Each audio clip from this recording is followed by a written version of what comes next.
칙한 룰이라고 하는 이 룰이 있습니다. 사실은 보호자분들께서 이거를 알고 이걸로 판단을 하시라고 말씀을 드린 게 절대 아니고요.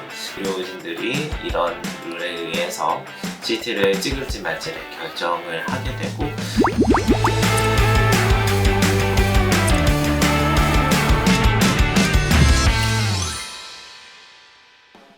머리 쪽 두부 외상에 대해서 얘기해 주셨는데, 아까 두 번째 얘기해 준 게 화상이었어요. 화상 있을 때 소아들 어떻게 처치해 주셔야 되나요? 제일 중요한 건 쿨링입니다. 쿨링. 화상을 입자마자 바로 이제 흐르는 물에 바로 대서 10분에서 20분 정도를 대는 게 가장 중요한 초기 처치라고 하거든요. 데이면은 그냥 빨리 병원으로 가야 될 것 같은데, 병원에 가는 시간보다 중요한 게 시원한 물에 쿨링하는 거기 때문에 집에서 10분에서 20분 정도 쿨링을 먼저 하시고 나서 그 다음에 병원에 오시는 게 맞겠습니다. 화상 같은 경우에는 아이들은 피부가 굉장히 얇기 때문에 어른보다 더 빨리 깊게 데일 수가 있어요. 주위에 보면 굉장히 뜨거운 것들이 많이 있거든요. 특히 우리 응급실에 올 때 보면 정수기가 굉장히 많고요. 두 번째는 이제 밥솥 김 나오는 곳에 손대는 경우, 그리고 이제 뜨거운 냄비 같은 거에 데이는 경우, 이런 경우에 대해서 화상을 좀 조심을 해야 될 것 같습니다. 1도부터 4도까지 우리가 화상의 깊이를 나누는데, 1도 화상 같은 경우에는 조금 뜨거운 물에 데웠을 때 수포는 생기지 않고 조금 빨개진 정도, 하지만 굉장히 아플 수 있어요. 이거 같은 경우에는 쿨링을 하고 아이가 통증을 느끼지 않도록 진통제 정도 먹으면서 경과 관찰을 하면 되는 경우고요. 한 일주일 전후 해가지고 보통은 다 나을 수 있습니다. 2도 화상의 공통점은 물집이 생긴다는 거예요. 그래서 2도 화상은 굉장히 아파요. 그래서 2도 화상 중에서도 표재성 같은 경우에는 물집이 생기고 빨개지면서 굉장히 통증을 호소할 수 있는데, 보통은 한 2-3주 정도 다 낫는데 시간이 걸리고요. 이제 신재성 같은 경우는 상대적으로 덜 아파요. 오히려 깊이 다쳤으니까 많이 아플 것 같은데 그렇지 않고, 깊이 다칠수록 덜 아픕니다. 그 주위가 빨갛기보다 오히려 약간 창백해진다든지 조금 하얗게 보이는 경우가 있을 수 있어요. 3주 이상 걸릴 수 있고, 필요하면 피부 이식이라는 수술이 필요할 수도 있습니다. 2도 화상에서 물집이 생긴 걸 어떻게 해야 되나라고 고민을 하시는 경우가 있어요. 썰에 의하면 바늘에 실을 연결해서 터뜨려서 실을 이렇게 통과시키면 물이 쫙 빠지면서 괜찮다라고 하는 경우가 있는데, 절대 그러시면 안 되고, 보통 48시간 이내에는 물집을 터뜨리지 않는 게, 이 물집 자체가 밴드 역할을 해서 상처를 보호하는 역할을 한다고 하고요. 48시간에서 일주일 이내에는 경우에 따라서 터뜨리고, 일주일이 지나면 거기에 염증 세포들이 있기 때문에 터뜨려주는 게 좋다고 합니다.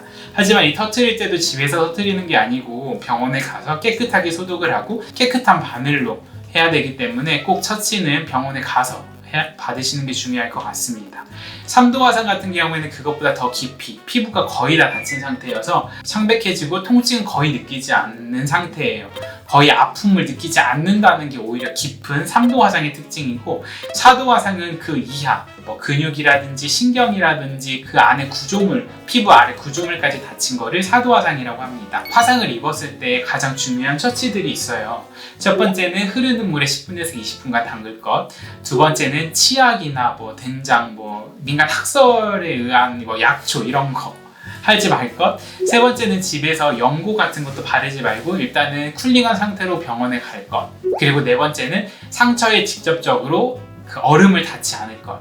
너무 차가운 걸 닿게 되면 혈액순환이 되지 않기도 하고, 이제 아이들 같은 경우에는 저체온증이 빠진다든지 2차적인 문제가 발생할 수 있기 때문에 얼음을 직접 상처에 대지는 않는 것이 좋겠습니다. 다음으로 얘기해 주실 게 고양이나 개에 물린 경우에 대해서 얘기해 주신다고 그랬어요. 근데 그런 경우가 맞나요? 저는 응급실에 있으면서 굉장히 깜짝 놀랐는데, 개나 고양이에 물려서 오는 경우가 진짜 많아요. 사실 저도 제가 키우던 강아지 물려갖고 네. 강아지가 밥을 먹고 있는데 그냥 같이 놀려고 밥을 이렇게 만진다든지, 밥 먹고 있는데 꼬리를 당긴다든지, 이런 식으로 자극을 해서 다쳐서 오는 경우가 진짜 많아요. 좀 큰 강아지나 개 같은 경우에는 물고 이제 흔들거든요. 그러면 이제 상처가 깨끗하지가 않고 으깨진 상처라든지, 길게 찢어지고 깊게 찢어진 상처라든지 크게 문제가 되는 경우도 많이 있고, 사람 몸에서도 입이 가장 더럽다고 말을 하잖아요. 똑같이 강아지한테도 입안에 굉장히 많은 균이 있기 때문에 강아지가 문 상처는 굉장히 조심해야 돼요. 피부가 괴사가 된다든지 염증이 생긴다든지 이런 경우가 굉장히 많아서 고생하는 경우가 많거든요.